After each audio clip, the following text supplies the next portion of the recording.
have at last of all. They're making the home stretch. Fantastic finish on Taggart. Well, it's Paris right in front. He's tripled. Wins the fastest goal.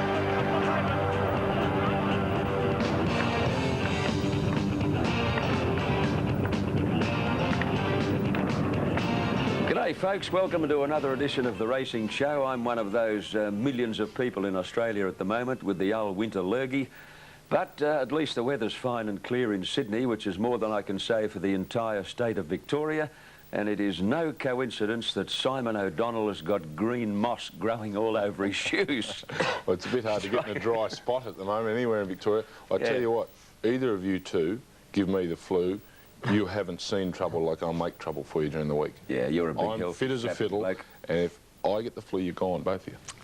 How wet is it down on the farm? Shocking.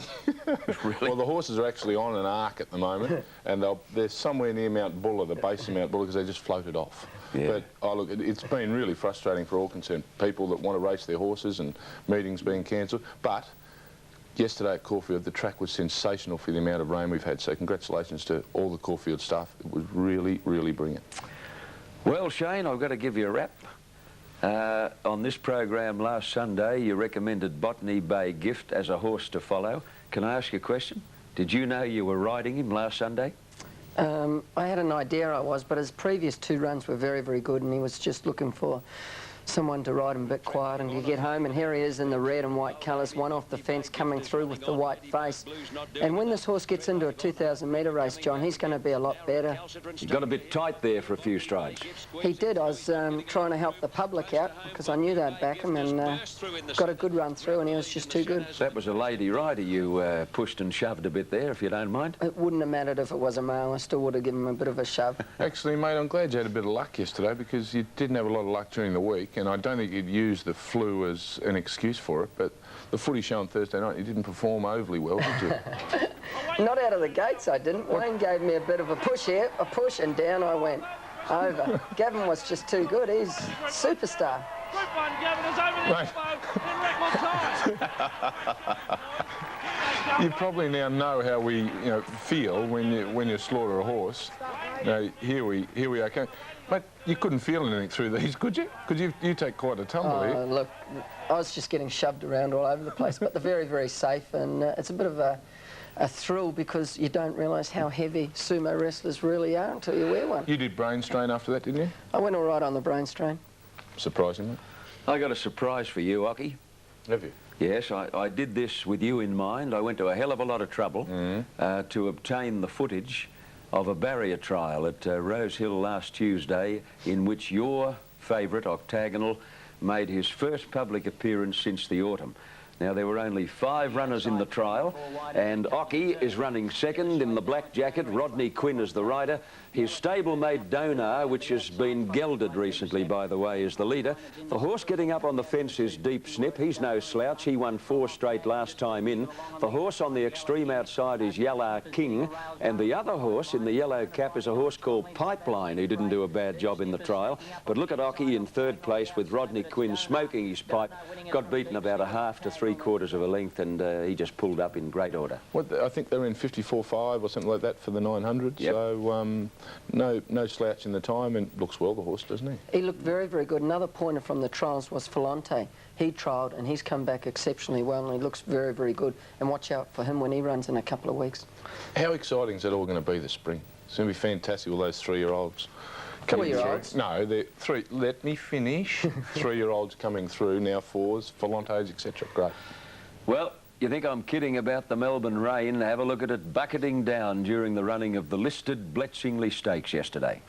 They're off and racing. Defoe missed the start by 2 lengths and a little bit slow to begin. Was Sea Attack. Now Royal Rubiton and Street Talk were amongst the best couple to jump away. Tuscany Flyer and Grand Bay are driving up along the inside. Poetic King gets into about 4th spot, then Sequalo. Next was Del Sol, and then came Sea Attack, and you remember another excuse, and Defoe about 8 lengths away. Grand Bay in front. Leads about a length to Street Talk, and 3rd the inside Tuscany Flyer from Poetic King and Sequalo. Sea Attack. Then came Royal Rubiton wide from Another Excuse. You Remember ridden along a little bit, and Del Sol last of the main group, about 6 lengths away. At the tail was Defoe as they turn at the 450 metres mark now. Grand Bay getting away from the rails in front. Sequalo was able to drive up underneath it. Street Talk wide with Poetic King. Royal Rubiton, Sea Attack. They're stretched across the track. 250 to go. Sequalo hugging the rails has driven through to join Grand Bay. Poetic King wide out, and here's You Remember. You Remember starting to storm home from Another Excuse. The leader Sequalo. You Remember cutting it down though. You Remember and Sequalo. You Remember doing too well, and You Remember gets up. You Remember beats Sequalo, and Street Talk third. Fourth, Another Excuse. Been a good horse, You Remember. Yeah, it certainly has. And Lance Smith, who trains him at Caulfield, has got pretty good raps on him at the moment. They've had leg problems during his career, and they reckon he's absolutely spot on at the moment. So, and he expects him to run up to a mile as well. So, could be an interesting spring for You Remember. Now, also, I better not forget, Trainers Premiership Melbourne and Adelaide. The Hazes have won Melbourne and Adelaide from a training point of view. Jason Stubby Holder, turned 21 yesterday. He's the leading jockey in Adelaide. And Darren Gauci, of course, absolutely streeted them in the jockeys in Melbourne. Nice of you to acknowledge their fine performances in the old season. It certainly was. Well, Darwin captures the spotlight this weekend, and Scobie Breesley, by the way, is special guest of the Darwin Race Club with he and his wife May. First time on the top end, and Scobe's having a ball, they tell me. Yesterday, the Palmerston Sprint was the feature race, and as we go to break, Tally Ho. They're homeward bound in the Palmerston, and Jakarta. He snuck away, Jakarta, at the 250, led by 2 lengths. Applauding, making chase the outside. They're clear of Tally Ho, starting to come home well. Applauding moved up on the outside of Jakarta. Between them, Tally Ho rattling home now. Tally Ho and Applauding settle down to fight it out. The gap flying, but Tally Ho wins the sweeps Palmerston. 4th of the day for Paul Denton. Thursday. Dancing Sun got his second wind. He's a half length in front of Lucky to Be. 3 lengths away, Harmonic Sea. Dancing Sun, he's got the grandstand on his back. 60 kilos, but he beats off Lucky to Be. And what a great country horse he is. Look at him go with 60 kilograms. Dancing Sun making light of that weight, and he is going to bolt away with the cup. Dancing Sun. Yes, that was the highlight on a magnificent Cup day at Coffs Harbour on Thursday last. Great crowd, beautiful weather, and a most successful meeting. Dancing Sun carried 60 kilos, beautifully ridden by Harry Troy, and as I said, he's a marvellous bush horse. Well now, the big one yesterday in Sydney was the Missile Stakes at Weight for Age, and we're going to pick up the action from barrier to box, and gee, there's a good run in this race. Listen for it.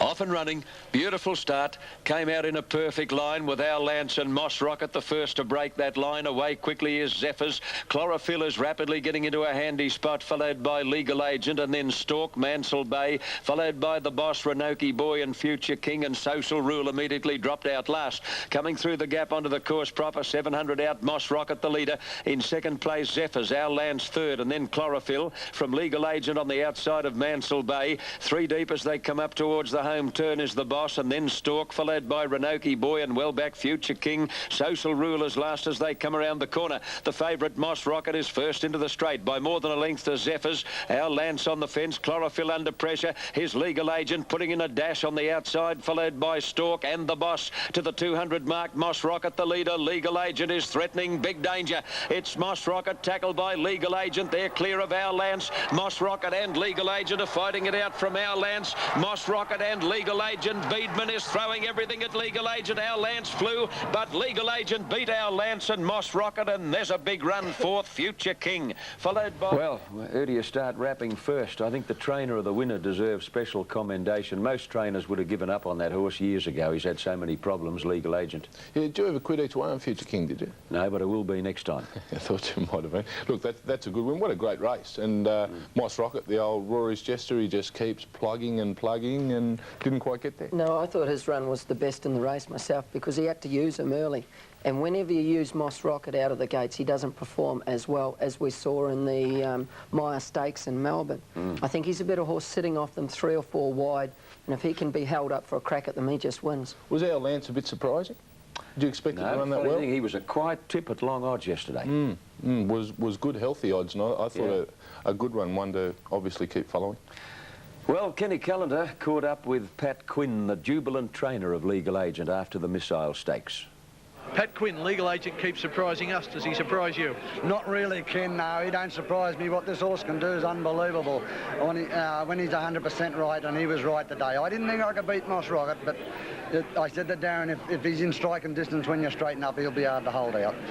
Pat, you had some trouble with him as a younger horse. Is he over all that now? I had a terrible lot of problems with him as a young horse, but he's over all those problems now. He's racing that well. He's run at Grafton, was outstanding behind that good horse, Congrande. But this horse is doing a marvellous job. Pat, you also manage Jack and Bob Ingham's pre-training complex. Do they get dirty on you winning a race that they've got to run? No, Jack and Bob, they love it. They know what a good trainer they've got doing the pre-training. Thanks a lot, Pat. Thanks, Kenny. Good on you, Pat, one of the gentlemen of racing. Well, Magic of Sydney captured an enormous amount of publicity during the autumn when he ran in the Golden Slipper, in which he was far from disgraced. Yesterday, he came back from a spell looking way above himself in condition. There he is in third place in the dark blue and green colours near the fence, and he just plainly and simply ran out of puff. Pretty good horse, the winner, Pimpala Prince, who makes it 3 out of 3. Authoritarian is second. Magic of Sydney runs third. Now, Shane, how far short of his top was he? Oh, he's probably 75% of the way there. He's looking for further, and once he gets up to a mile 2,000, he'll just hit his straps. Horse out of the race to watch, Taldo, who I rode, run very, very well. Toledo, I should say. Yeah. If it can get into a 1,400-metre race and lead, it'll be very, very hard to beat, Simon. Is it going to measure up in spring, Magic of Sydney? Oh, definitely. To a derby? I don't know about a derby where they'll run 2,500 metres, but at this stage he'll run a mile 2,000. An amazing incident in race 3 at Newcastle yesterday. We're going to see this happen head-on soon after the start. We switch to the head-on camera. Now, see that horse start to brush into the running rail? A horse called Rota Sun with Mark Newnham on board. He just pushes a couple of panels right out of the way, politely steps onto the inside track, and he was quite happy to continue in the race on the wrong track, and Mark Newnham eventually pulled him up. So that could have been a lot worse than it was. Shane, you had a similar experience in Brisbane one day. Yeah, the horse did the same thing, but did a somersault and knocked me out. But if that was a wooden fence, he just would have crashed straight down. Luckily, the new railing, you can go through them, saves you. I believe the aluminium running rail is the greatest single safety innovation in racing in history. And don't forget the uprights too on that aluminium rail, where they come probably back in 2 foot off where the rail runs. So the old wooden ones, you're in deep trouble if that ever happened. John, I'd like to see it like the trots, the little peg. So if we're going no good, we can cut the corner. Probably, yeah, just duck under one. Well, every now and again, a jockey in the heat of the moment will have a little mental block about the circumstances of a race. It happened yesterday. Kenny Callender talks about it. I've been around racetracks a long while, but I don't think I've seen a protest thrown out quicker than the protest yesterday by Mac Rosa against Bet Big being declared the winner of race 4 at Rose Hill. But actually, the protest wasn't thrown out.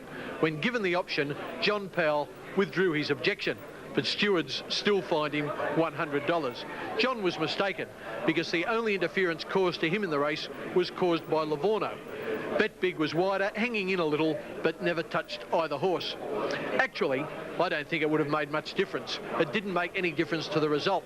And that's the crunch word under the new steward, Ray Murray. He doesn't just uphold protests for interference. They've got to make a difference to the result of the race.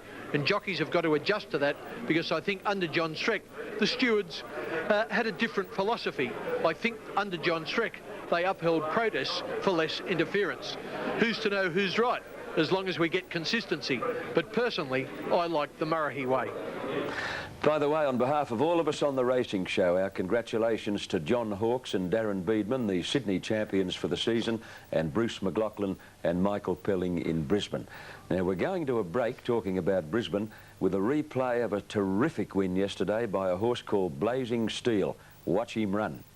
In the straight and no excess, the leader from Lord Rush, and here's Blazing Steel. He's coming at them quickly, and Lanzarak is next. 200 to go, no excess. The leader tackled quickly by Blazing Steel, which raced to the lead. Then Rutland Son, Lord Rush, followed by Lanzarak, but Blazing Steel shot away with 100 metres to go, and Blazing Steel's going to bolt home by 3.5 lengths. No excess.